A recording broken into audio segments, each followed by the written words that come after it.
Hey everybody, welcome back to my channel. It's me, Chameleon Girl Gina, and as I sit here thinking of this story that I wanted to share with you guys, I have been thinking of like sharing with you guys for some time now, but I'm like, if I tell them this story, they're gonna be thinking like I'm so mean, like I am so evil, but that is not the truth. Like, I'm really not.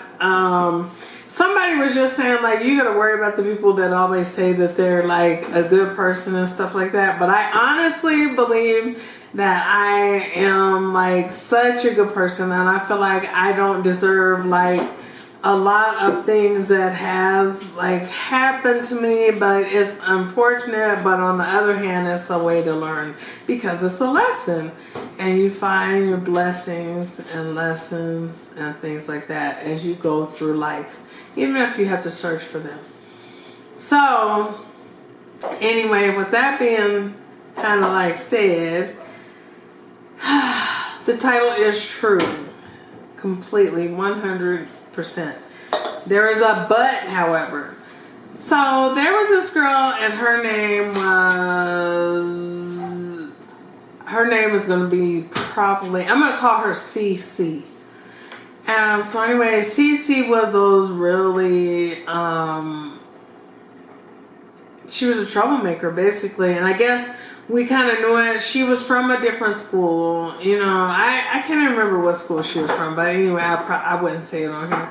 But anyway, she was just, the way about her that she had was way different than what we were kind of used to. So I used to be in a group of girls that was like 6 people. It was myself and 5 other, to total this 6 people. And so anyway, there was this girl that was like an outsider, and she was new to the school this one particular year, and you know, I guess she just wanted to make friends or whatever, but I mean, and that's all good, but it was like, for some reason, I just didn't want her to be a part of my little circle. Circle is a good way to say it instead of like click or anything. Okay, so my circle. And so anyway, she was one of those who would force herself on you. Like, she would just come to your house with a backpack, or she would just come to your house and get dropped off. She lived clear on another side of town, but anyway, she would make a way to get down to our neighborhood that following summer. So with that, it was kind of like, oh, here she come type of a deal. She did stay at my house a couple of times, but I mean, I wasn't happy that she stayed over there.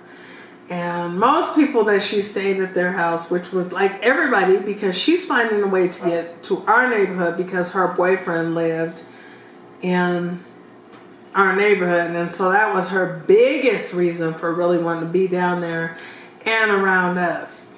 So anyway, the girl, Cece, for whatever reason, like I said, she was such a troublemaker. She would like tell you like, oh, is everything okay? I mean, you can always talk to me and all this kind of stuff. And so anyway, each one of us had fallen into it, and that was the biggest problem with her, is that she had one of those mouths. Like, she would collect and gather for information for her mental Rolodex. Once she was done doing that, if anything happened with you and her, like y'all had a disagreement of any sort, and I'm sure everybody who watches this video can say that they know the kind of person who I'm talking about. So anyway, it was like whatever you would confide into this girl or tell her whatever, it was like, you know, it's going to get out, you know what I'm saying? Because she was deliberately, but you're dumb enough and vulnerable enough at that moment to sit up there and tell her all of your little business and stuff like that. So she had got all of us. Each, like, she told this one girl, like, I can't help that your man don't want you. Like, you know, I guess the girl was crying on her shoulder, one of my friends, you know, like, about that. I was like 12 years old, okay, and I wanted everybody in my neighborhood, and it wasn't like a crime-filled, crime-ridden, horrible neighborhood. It was like, you talking like middle class, retired for the most part. It wasn't like that many kids, but it was a few, you know, in the neighborhood. And it was not, like I said, it wasn't wild or anything like that.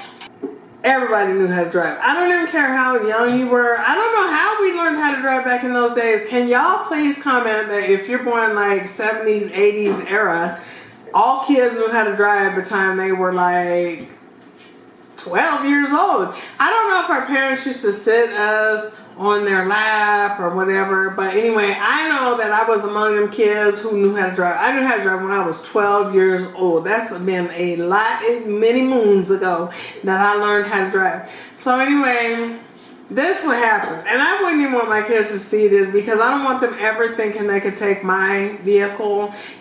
And I'm not trying to say it's cute that I knew how to drive. I'm just asking, does everybody from this era that I'm asking, the 70s to 80s babies, did you guys all learn how to drive earlier than what you should have and before you had a license? That's what I mean. So, this particular girl, oh my God, me and her got into an argument, and it was a bad one, obviously, for it to lead to what it led to.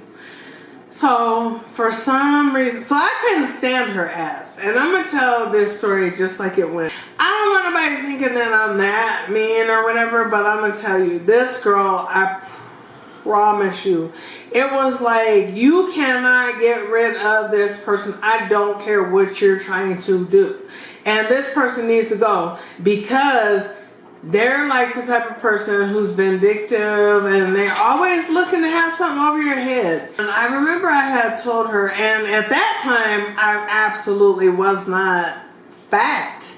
You know, I felt like I was fat and all this stuff because that was my insecurity. But like I said, this particular girl, when she found out what your little insecurity was, or if you told her about your problems, I don't care who it's with, it could be with your parents, I don't give a dog on. It's like this girl would throw it in your face. And then we would find out like little stuff about her, like, you know what I mean, maybe she had more than one boyfriend, or she hadn't been a virgin or whatever. And you know, it was like, so yeah, we finna say that, you know, me and my group of friends, that she forced herself in, you know what I mean? It wasn't like, girl, hey, you know what I'm saying? Come on, we have been friends since yay high, okay? And so this is my other friends, you know, like the 5 of us. So anyway, this what really happened. I couldn't stand the girl. I mean, at all. And it was like we had just gotten into a big ass argument. So what I did this one day, me and my clever butt, because I was spiteful as a kid. I don't have any idea why I was spiteful and why I was damn mean or whatever word you want to call it, but it was like I was the type of person who I like to fight and get into it with people. I like to have the last word. I like to win the argument. Like, I was the type of person, and this is pretty bad, but I'm gonna be honest with you, I was the type of person I was not, especially, and I didn't start the argument, like you start the argument, but I guess who's gonna finish the argument. That's what type of kid I was. Nowadays, I'm a humble person. Like, I don't believe in doing that, and maybe it's with age. Maybe it's just with maturity. So I filled up this cup with Bleached. It was one of those 7-Eleven Slurpee cups. That's the best way that I could say it. This is horrible. I go over to my best friend. We're going to call her Melinda. Melinda is her name. And so I went over to Melinda's house, and Cece's stuff was over there. And I took that cup that was that tall with bleach in it, the biggest Slurpee cup that you could have, with bleach in it, and I poured it into her suitcase that she had over at Melinda's house. So Cece had a suitcase over at Melinda's house. Cece was gone. She was not there. So by me not being able to stand her, you know, that's what I did. So I leave Melinda's house. I go on back home. It's like mission accomplished. Because this girl was like evil.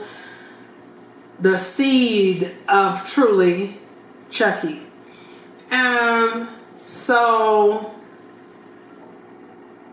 I go back to my house. I'm just sitting back, you know, whatever. And I hear the doorbell like ding dong. Like ding dong, who's at the door? You know what I mean? Because we weren't expecting nothing. And like, why is my front door ringing? Oh my gosh. I ran and answered the door, but from a top window. And the reason why I did it from a top window instead of just going to the door and opening the door is because I did not want to fight this girl over her stuff. Now, because I knew it was just so wrong, you know what I mean? But it was like revenge over all the stuff that she had been doing. She would tell lies about you. Like when I told her, I was like, yeah, I thought that I was heavy, overweight, fat. That's why I said, don't share your insecurities with people. She wanted to tell that I was stealing my parents' car in order to seek, you know, and get revenge on me, which was revenge, but the way that it was handled, because my mom already knew, because I already had told my mom and complained to my mom about this particular person, like time and time again. And so my mom already knew she was trouble and she was messy, and my mom was like this type of person. If you did something,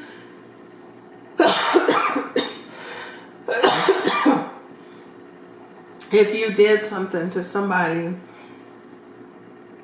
and they was like trying to seek revenge on you or whatever, and that's why they're telling me, that's how my mom was. If they're just telling me because they're mad with you, then why didn't they tell me when they wasn't mad with you? Why didn't they just come to me and tell me what was going on? So anyway, this is how she did the girl so cold. She was like, yeah,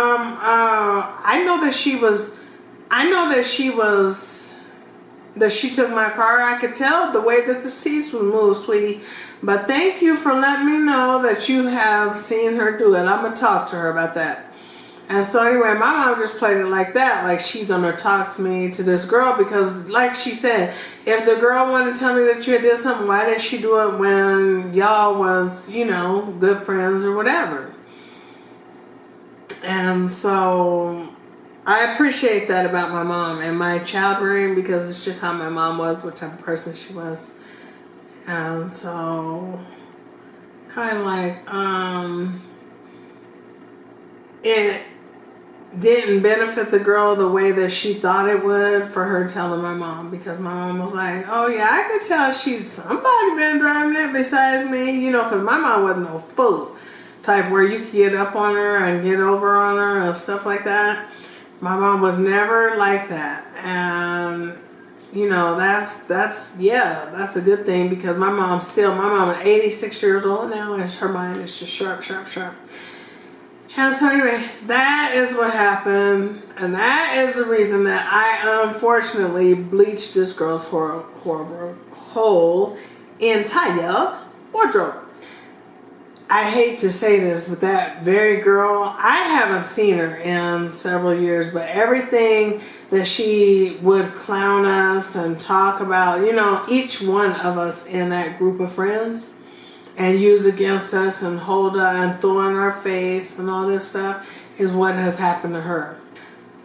But that is it for the story time of I bleached all of her clothes. So that is there's no real reason why I did it. I'm not going to say that is the reason why I did it, but there's no real reason why I did it. I did something that I shouldn't have done.